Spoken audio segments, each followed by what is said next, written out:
as a single man who can have a tendency to live off of fastly made foods, this was really helpful in getting some tips on how to prepare foods and how to freeze them, and be able to have healthier options when I'm out. But before that, it started with a text, Daniel 1, verses 12 through 15. And I'm just going to read it because it paraphrases it nicely. It says, "Let us be given vegetables to eat and water to drink." And it says, "Fruits, vegetables, and water are the best sources of nutrients for our bodies to promote heart health. When we eat mostly from these sources, we will be able to thrive and do God's will." And I remember I was taking biology, and I learned about, I learned that our bodies are protein-based. So, amino acid building blocks. And I learned about something called the amino alphabet. I'll never forget this day in class. The professor was talking about an amino alphabet. And I thought about the alphabet, and she said that the human body can produce almost all of the amino acids it needs to rebuild itself. But the ones that it can't produce to complete the entire alphabet comes from fruits and vegetables.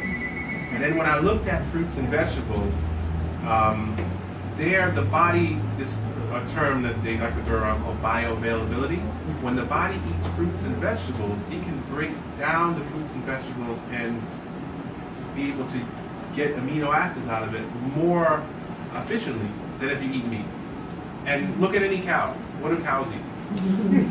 Well, sorry. Look at any naturally raised cows. I mean, when I was in Uganda, cows. I saw cows. All they were eating was meat, and they were more buff than anything. Right. And so, when you exercise, people say, well, if you don't eat meat, where are you going to get your protein from?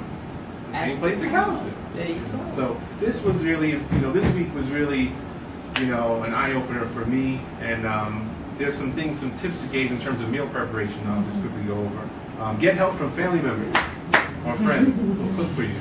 That's been very helpful to me. I've had good friends and family members who've cooked healthy food for me, so that's been a real blessing.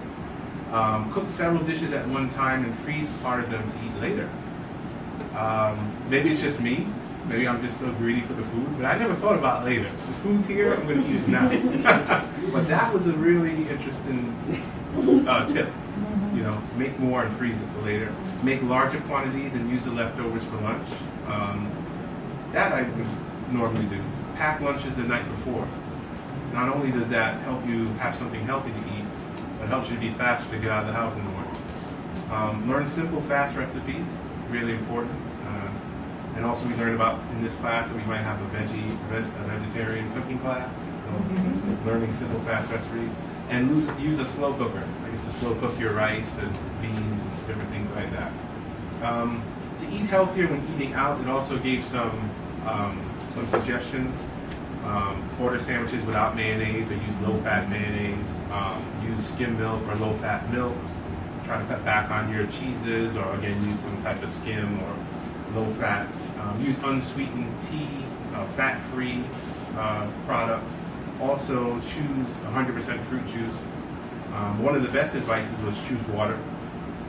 Water is a zero-calorie drink, and it's the best liquid for our bodies to rehydrate ourselves. Where all of our critical organs, our vital organs, are all over like 83% water. The brain, the lungs, so the muscles. So water is always best. Order smaller portion sizes, which it seems like a no-brainer, but it's a tip that, everything now is supersized.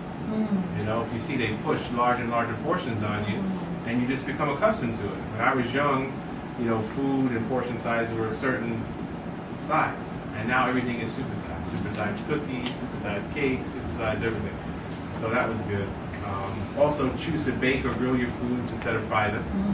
But we also talked about frying and, natural vegetable oils that can be used as opposed to the lard and the fat.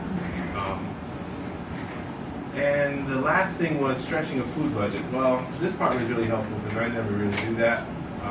But one advice it gave was to try not to shop when hungry. And I always shop when I'm hungry. and I always end up overspending and blowing the food budget. So that was a very good bit of advice. There have been times when I've been hungry and left the store and not shop because I knew that I would not keep to my budget.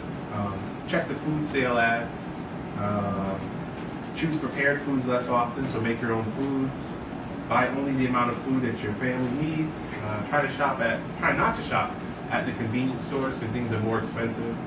And try store brands. You know, check the ingredients and try to buy a store brand because it's cheaper. So those were some of the most important highlights I got from week 8.